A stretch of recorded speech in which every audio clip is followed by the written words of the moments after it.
పెద్దపల్లి నియోజకవర్గంలోని పలు మండలాల్లో ఉరుములు మెరుపులతో భారీ వర్షం కురిసింది. అకాల వర్షానికి పెద్దపల్లి వ్యవసాయ మార్కెట్లో రైతులు అమ్మకానికి తెచ్చిన ధాన్యం తడిసి ముద్దైంది. ధాన్యం వర్షానికి తడిసిపోవడంతో రైతులు ఆందోళన వ్యక్తం చేశారు.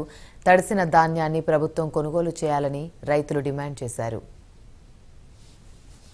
నేను వడ్లు తెచ్చి 9 రోజులు అవుతుంది. అవి కాంట్రాక్ట్ జరుగుతలేవు, మ్యాచర్ అంటారు.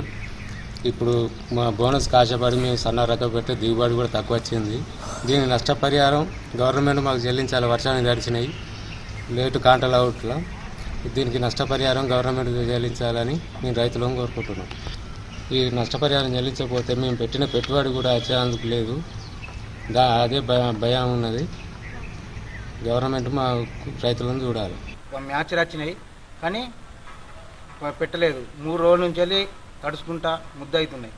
ఇవాళ ఇప్పటి వరకు కూడా ఎవ్వరు కూడా రాలేదు చూద్దామంటే. ఇది పరిస్థితి. మొత్తం అందరి వడ్లు మొత్తం వరదల కొట్టుకొని పోయినాయి.